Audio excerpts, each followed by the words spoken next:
Hey everyone, welcome back to my channel. My name is Brittany if you are new here, and today I wanted to come on and talk to those of you who have maybe heard about minimalism but have been a little bit apprehensive about trying it out. I know that minimalism can sound a little bit extreme, maybe a little bit scary and permanent, and so the idea of committing to something like that can seem a little bit overwhelming.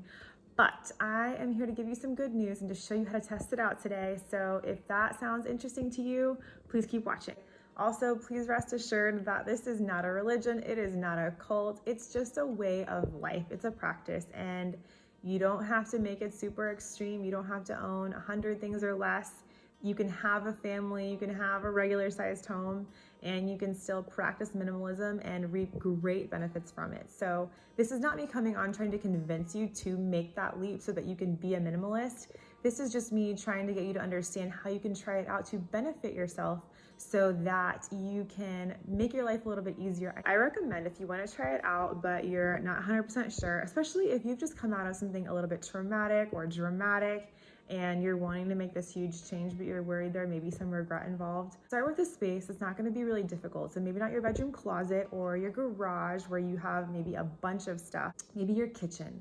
That's a place where you can go through and know pretty quickly, I don't use this anymore, I don't need this, or we have way too many of these. We can go ahead and get rid of some of that stuff. So what you do is go through your kitchen or wherever you start, go ahead and put stuff into boxes or bins and give yourself a deadline. Let's call it 90 days.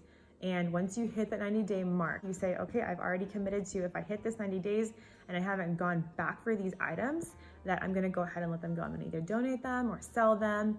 And then you know you've went 90 days without needing it. You could make it longer if you want to.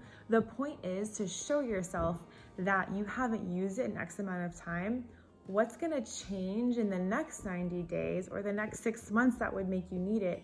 If it's something that you know you're going to need for special occasions, let's say Thanksgiving or Christmas, keep them. This is not supposed to be something that makes you feel like you're depriving yourself. It's not supposed to inconvenience you in any way. This is a practice of getting rid of things that you truly don't need, truly don't use, because overall, having less means less stuff to manage, which will make your life a whole lot easier. There are a whole lot of benefits to minimalism, but my point is if you're trying it out, this is a really simple way to do it.